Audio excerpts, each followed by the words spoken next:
बीवी 25 बच्चों की फैक्ट्री पर ताला लगेगा, हलाला जैसा महापाप बंद होगा। 5 बीवी और 25 बच्चों की फैक्ट्री पर ताला लगेगा। ये शब्द है मध्य प्रदेश के बीजेपी विधायक रामेश्वर शर्मा के, जिन्होंने विधानसभा में पास हुए यूसीसी बिल पर ऐसा बयान दिया जिससे सियासी गलियारों में नई बहस छेड़ दी है। रामेश्वर शर्मा ने कहा है कि सरकार देश को उलझाने नहीं बल्कि सुलझाने की कोशिश कर रही है। उनके मुताबिक कांग्रेस की सरकारों ने नागरिकों को अलग अलग कानूनों में बांट कर रखा था, जबकि देश अब एक कानून चाहता है। उन्होंने कहा कि जब देश एक है, प्रधानमंत्री एक है और बाबा साहब अम्बेडकर का बनाया संविधान एक है, तो विवाह के कानून भी एक होना चाहिए।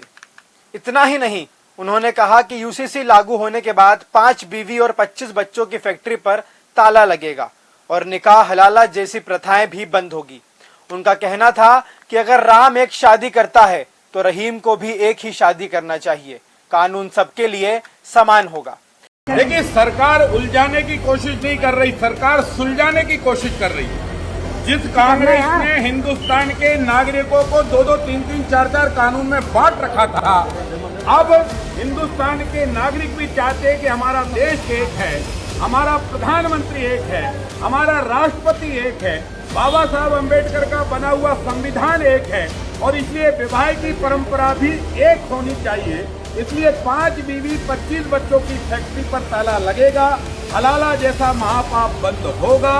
ये देश और प्रदेश चाहता है कि एक शादी राम भी करे तो एक शादी रहमान भी करे। अगर रहमान 3 शादी करेगा तो जेल में जाएगा, जेल में उसको कानून की सजा मिलेगी और वो सजा उसको भुगतना पड़ेगी। और बेटियों के साथ जो हलाला करेगा उसे भी अब उल्टा लटकाकर उसे भी कानून की सजा सुनाई जाए। लेकिन इस बयान के बाद सबसे बड़ा सवाल यहाँ खड़ा होता है कि आखिर मध्य प्रदेश में ऐसे कितने लोग हैं जिनके संदर्भ में बीजेपी विधायक ये दावा कर रहे हैं। क्या सरकार के पास इससे कोई आधिकारिक आंकड़े हैं या फिर यह केवल एक राजनीतिक बयान है। समान नागरिक संहिता पर बहस कानून से निकलकर अब सियासत के केंद्र में पहुंच चुकी है। एक पक्ष इसे महिलाओं के अधिकारों और समानता की दिशा में बड़ा कदम बता रहा है, तो दूसरा पक्ष इसे धार्मिक और सामाजिक ध्रुवीकरण से जोड़कर देख रहा है। अब सवाल यह है कि क्या यूसीसी का मकसद सभी नागरिकों के लिए समान कानून बनाना है या फिर इस तरह के बयानों से इसकी राजनीतिक व्याख्या ज्यादा मजबूत हो रही है। आपकी क्या राय है, कमेंट बॉक्स में जरूर बताइए और लगातार जानकारी के लिए देखते रहें समाचार लुकआउट। इस समाचार के प्रायोजक हैं DHL इंफ्रा बुल, भरोसे का दूसरा नाम।